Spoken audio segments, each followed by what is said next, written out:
अब हम एक बार फिर आपको खुशामदीद खबरों के सिलसिले को आगे बढ़ाएंगे और बात करेंगे ज़िमनी इंतखाब के हवाले से। इलेक्शन से एक दिन पहले भी प्री पोल रिगिंग जारी, तहरीके इंसाफ के रहनुमाओं की गिरफ्तारी के लिए छापे जारी हैं। झंग में पुलिस जुल्फी बुखारी को गिरफ्तार करने पहुंच गई। जुल्फी बुखारी ज़िमनी इलेक्शन की निगरानी के लिए झंग में मौजूद थे। पुलिस जुल्फी बुखारी को गिरफ्तार नहीं कर सकी। जुल्फी बुखारी ज़िमनी इलेक्शन की निगरानी के लिए झंग में मौजूद थे, तहां पुलिस उनको गिरफ्तार करने में नाकाम रही है। इलेक्शन से एक दिन पहले भी प्री पोल रिगिंग जारी है। तहरीके इंसाफ के रहनुमाओं की गिरफ्तारी के लिए छापे मारे जा रहे हैं। झंग में पुलिस जुल्फी बुखारी को गिरफ्तार करने पहुंच गई। जुल्फी बुखारी ज़िमनी इलेक्शन की निगरानी के लिए झंग में मौजूद थे। पुलिस जुल्फी बुखारी को गिरफ्तार नहीं कर सकी। जुल्फी बुखारी ज़िमनी इलेक्शन की निगरानी के लिए झंग में मौजूद थे। पुलिस की जानिब से गिरफ्तार करना था, ताहम पुलिस जुल्फी बुखारी को गिरफ्तार नहीं कर सकी है। झंग में पीटीआई रहनुमा जुल्फी बुखारी की गिरफ्तारी के लिए छापा मारा गया, ताहम जुल्फी बुखारी पहले ही वहां से रवाना हो गए थे और एक नामालूम मकाम पर मुंतकिल हो गए हैं। पुलिस जुल्फी बुखारी को गिरफ्तार करने में नाकाम रही।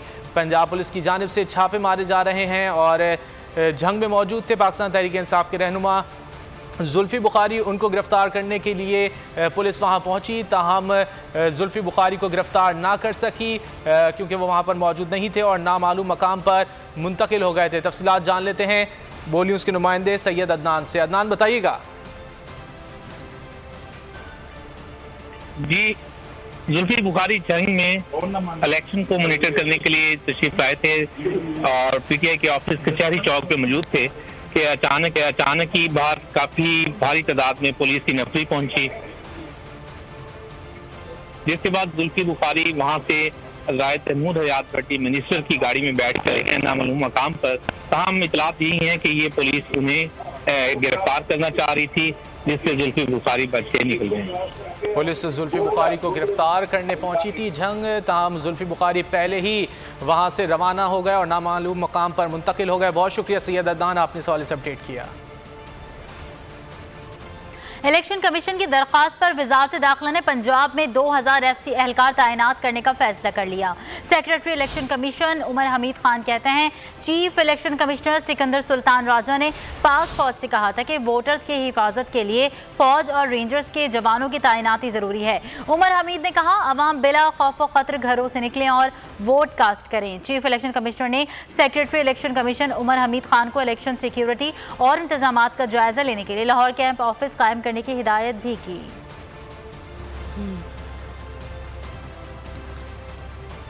सूबाई इलेक्शन कमिश्नर पंजाब सईद उल कहते हैं कि हम मुकम्मल तौर पर गैर जानिबदारी से काम कर रहे हैं। हम पर जो इल्ज़ामात लगाए जा रहे हैं उनमें कोई हकीकत नहीं। लाहौर में मीडिया से गुफ्तगू में उनका कहना था कि प्रिजाइडिंग अफसर के पास कानून के मुताबिक रात 2 बजे तक का नतीजा देने का वक्त होता है। प्रिजाइडिंग अफसरान ROs को व्हाट्सएप पर फॉर्म 45 भेजेंगे। तमाम नताइज के लिए लाहौर के कैंप ऑफिस में बड़ी स्क्रीन लगाई गई हैं।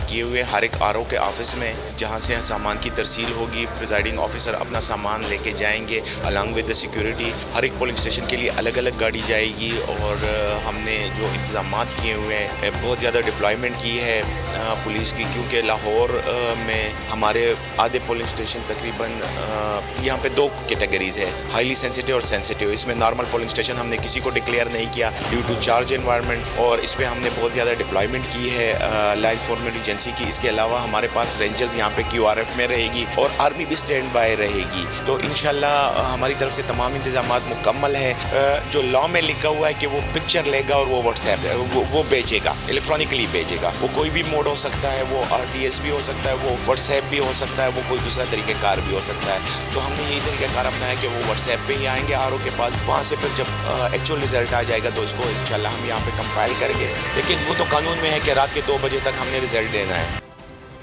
मुल्तान के हल्का PP 217 में ज़िमनी इलेक्शन का मैदान कल सजेगा। इलेक्शन मुहिम खत्म होने के बाद उम्मीदवारों के डेरे आबाद हो चुके हैं, जहां वोटर लिस्टें मुरतब की जा रही हैं। दूसरी जानिब लाहौर के 4 हल्कों में पोलिंग का आगाज़ सुबह 8 बजे होगा, जो बगैर किसी वक्फे के शाम 5 बजे तक जारी रहेगा। क्या सूरत हाल है इस वक्त दोनों शहरों में, जान लेते हैं बोल न्यूज़ के नुमाइंदगान से। हमें मुल्तान से अपडेट करेंगे ब्यूरो हेड जावेद अंबर, जबकि लाहौर की सूरत हाल हमें बताएंगे मुइन ज़ुबैर। सबसे पहले बात कर लेते हैं मुइन ज़ुबैर से। मुइन, बताएगा लाहौर लाहौर के 4 हलकों में पोलिंग का आगाज होगा सुबह 8 बजे। तैयारियां मुकम्मल है।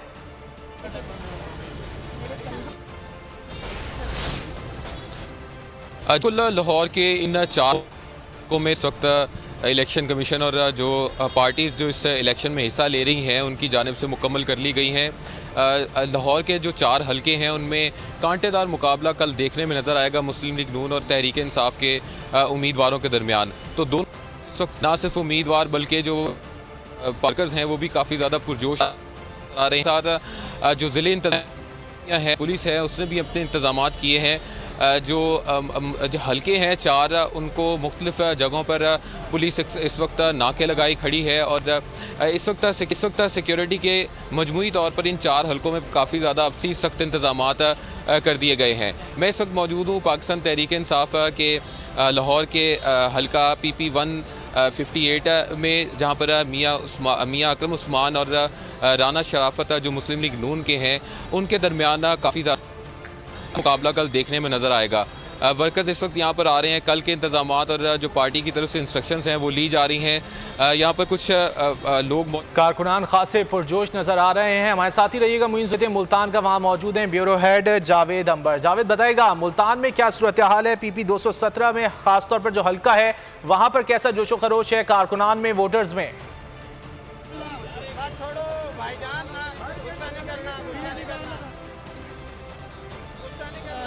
मुल्तान के हल्का PP 217 में ज़िमनी इलेक्शन के लिए मैदान जो है वो कल सजेगा। इस हवाले से तमाम तर इंतजामात ज़िले इंतज़ामिया की जानिब से, इलेक्शन कमीशन की जानिब से मुकम्मल कर ली गई हैं। हल्के में तमाम इंतजामात, पोलिंग का जो सामान था उसकी तरसील भी मुकम्मल हो गई है। इस हवाले से अगर आपको यहाँ बताऊँ हल्का की सूरत-हाल के हवाले से, तो हल्का में इस वक्त गहमा गहमी है तो आरोप करें तमाम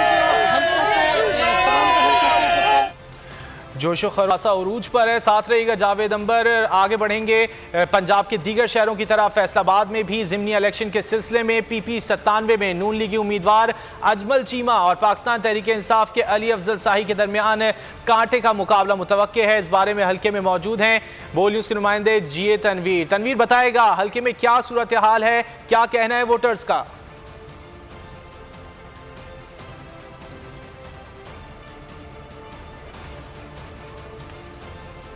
जी बिल्कुल, इस वक्त मैं मौजूद हूँ सूबाई असम्बली के हल्का PP 97 में, जहाँ से कांटे का मुकाबला जो है वो होने जा रहा है पाकिस्तान मुस्लिम लीग नून और इसके अलावा PTI के दरमियान। यहाँ पर मुस्लिम लीग नून के मुनहरफ कारकुन थे अजमल चीमा जो हैं वो इलेक्शन यहाँ से कंटेस्ट कर रहे हैं, जबकि अली अफजल शाही पाकिस्तान तहरीक इंसाफ के मजबूत उम्मीदवार हैं PP 97 से।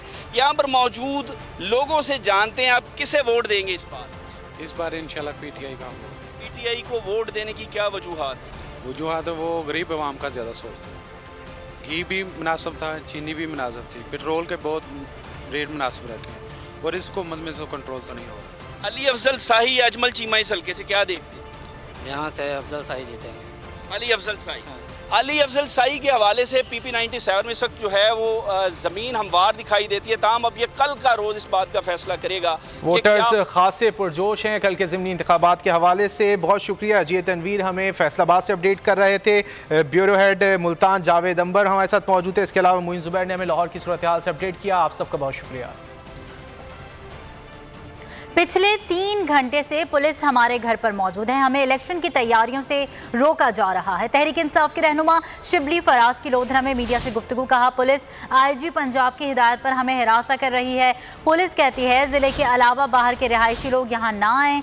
मैं खुद KP से हूँ, हमारे ड्राइवर्स और सिक्योरिटी गार्ड्स भी इस्लामाबाद और KP से हैं।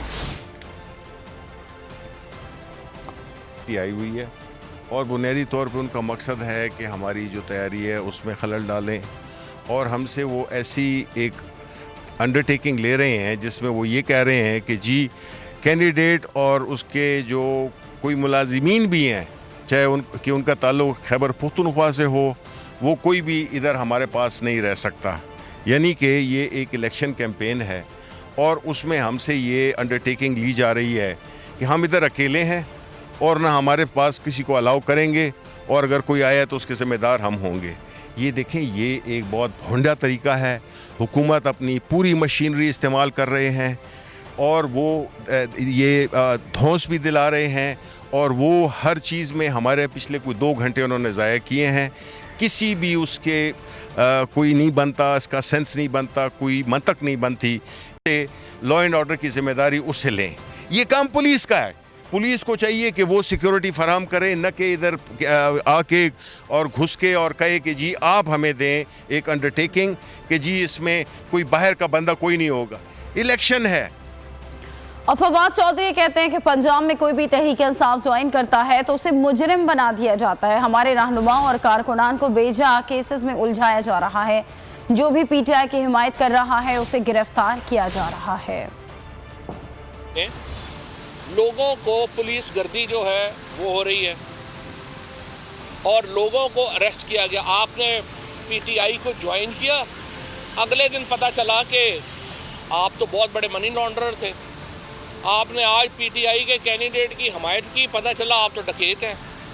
धांधली की इब्तिदा पहले तो खैर माशाल्लाह हमारे इलेक्शन कमीशन ने ये जिम्मेदारी ली हुई है कि किसी और को तो मौका ही ना दें, हम ही जो बैठे हैं माशाल्लाह।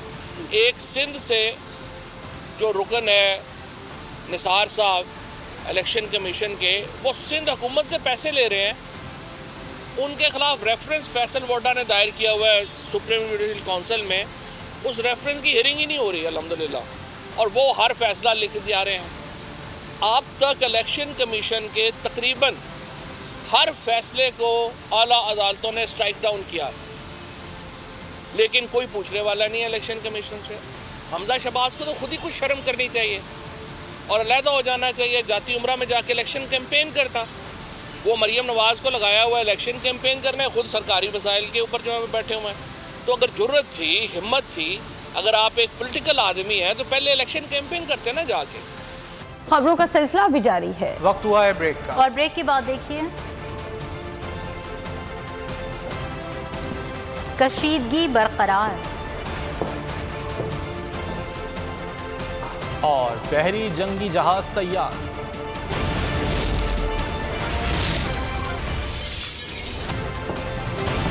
खबरों में एक बार फिर आपको खुशामदीद कहेंगे। खबरों के सिलसिले को आगे बढ़ाएंगे। और अब आपको बताएं, आज़ादी इजहार से इस्लाह होती है, इससे किसी को कोई खतरा नहीं होना चाहिए। सीनियर एंकर पर्सन समी इब्राहिम का PFUJ सेमिनार से खिताब। कहा, अपने हुकूक के लिए आपको लड़ना पड़ेगा, मजबूरियों का बहाना बनाने के बजाय अब लाइन खींचनी पड़ेगी।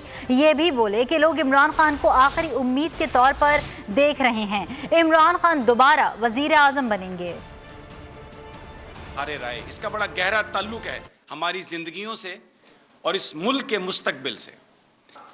मैं अमेरिका में था, बड़ा खुश, लेकिन मैं वापस इसलिए आया हूं कि आपकी जो बात है कि अमर बिल मारूफ व नही अनिल मुनकर, ये हल है। आपको लड़ना पड़ेगा अपने हकूक के लिए, लाइन खींचनी पड़ेगी। जो लोग मजबूरियों का बहाना बना के उन ताकतों के साथ हैं जिन्होंने पाकिस्तान के वसाइल पर कब्जा किया, जो पाकिस्तान के अवाम को उनकी उस हक से महरूम करते हैं कि जिसको वो चाहते हैं, उसको हक के हुक्मरानी आप अगर नहीं देना चाहते, और ये सब कुछ अगर आप करते हैं किसी बड़ी ताकत के इमा पर, उसके मफाद के लिए, तो इसका ताल्लुक फ्रीडम ऑफ स्पीच से है। जो लोग हैं, मैं सिर्फ ये कहूंगा, आखिरी उम्मीद के तौर पे लोग आपको देख रहे हैं खान साहब, बाकी सब की आदत एक्सपोज हो चुकी है। बढ़ते हैं। ज़हीर दुआ ज़हरा के अगवा के वक्त कराची में मौजूद था। मुकदमे में 33 मुल्ज़िमान नामजद हैं। मुकदमे में मुल्ज़िम ज़हीर की वालिदा नूर बीबी समेत 8 ख़वातीन भी नामजद हैं। दुआ ज़हरा अगवा केस के तफ्तीशी अफसर ने रिपोर्ट अदालत में पेश कर दी। मजीद कहा कि दुआ ज़हरा कम उम्र है। मुल्ज़िम ज़हीर का CDR रिकॉर्ड भी हासिल कर लिया गया। जल्द चालान पेश किया जाएगा। में एडिशनल डिस्ट्रिक्ट एंड सेशन जज की अदालत में अहम समाअत। दुआ ज़हरा केस में तफ्तीशी अफसर की तब्दीली से मुताल्लिक दरखास्त की समाअत हुई। तफ्तीशी अफसर ने अदालत में पेशरफ्त रिपोर्ट भी जमा करा दी। रिपोर्ट में इंकशाफ किया गया है कि ज़हीर दुआ ज़हरा के अगवा के वक्त कराची में मौजूद था। मुकदमे में 33 मुल्जिमान नामजद हैं। मुकदमे में मुल्जिम जहीर की वालदा नूर बीबी समेत 8 खवातीन भी नामजद हैं। में बताया गया है दुआ जहरा कम उम्र है, जबकि मुल्जिम जहीर का CDR रिकॉर्ड भी हासिल कर लिया गया, जिसकी बुनियाद पर मुल्जिमान के खिलाफ चालान अदालत में पेश किया जाएगा। पुलिस ने मुल्जिमान के खिलाफ कम उम्री में शादी की दफात शामिल करने की इजाजत भी मांग ली। केस की मजीद समाअत 19 जुलाई को होगी। और अब जिक्र मौसम का। कराची के मुख्तलिफ इलाकों में कहीं हल्की कहीं तेज बारिश। सुबह से सूरज और बादलों की आंख मचोली जारी है। हवा का कम दबाव शिद्दत इख्तियार करके डिप्रेशन में तब्दील हो गया। कराची समेत सिंध भर में गरज चमक के साथ तूफानी बारिशों का इम्कान। अर्बन फ्लडिंग का शदीद खतरा पैदा हो गया। माहीगीरों को समंदर में ना जाने और मुतालिका इदारों को हाई अलर्ट रहने की हिदायत कर दी गई। कराची में सुबह से कहीं हल्की और कहीं तेज बारिश। सुबह से सूरज और बादलों की आंख मचोली जारी। बहरिया टाउन, मोटरवे और अतराफ के इलाकों में बादल जमकर बरसे। मलिर कैंट, काठौर और इर्द गिर्द के इलाकों में भी हल्की बारिश से मौसम खुशगवार हो गया। महकमा मौसमियात के मुताबिक बहिरा अरब के शुमाल मशरक में हवा का कम दबाव शिद्दत इख्तियार करके डिप्रेशन में तब्दील। डिप्रेशन कराची के जुनूब मशरक में 400 किलोमीटर और ठट्टा से 340 किलोमीटर के फासले पर मौजूद है। कल तक कराची समेत सिंध भर में गरज चमक के साथ तूफानी बारिशों का इम्कान। अर्बन फ्लडिंग का शदीद खतरा पैदा हो गया। समंदर में शदीद तुग़यानी हो गई। माहीगीरों को समंदर में ना जाने और मुताल्लिका इदारों को हाई अलर्ट रहने की हिदायत कर दी गयी। भारतीय क्रिकेट टीम के साबिक विराट कोहली ने पाकिस्तानी कप्तान बाबर आजम के ट्वीट का जवाब दे दिया। इजहार यकजहती पर विराट कोहली ने बाबर आजम का शुक्रिया अदा किया। जवाबी ट्वीट में पाकिस्तानी कप्तान के लिए नेक ख्वाहिशात का इजहार किया। लिखा, चमकते रहें, तरक्की हासिल करते रहें। बाबर आजम ने नाकिस कारकर्दगी के बायस करियर के मुश्किल वक्त में खड़े विराट कोहली से इजहार यकजहती किया था। खबरों में फिलवक्त इतना ही। ब्रेक के बाद हाजिर होंगे न्यूज हेडलाइंस के साथ। मजीद खबरों और अपडेट्स के लिए विजिट कीजिए वेबसाइट bolnews.com। देखते रहिए बोल न्यूज। सब्सक्राइब करें और बेल दबाएं ताकि कोई खबर रह न जाए।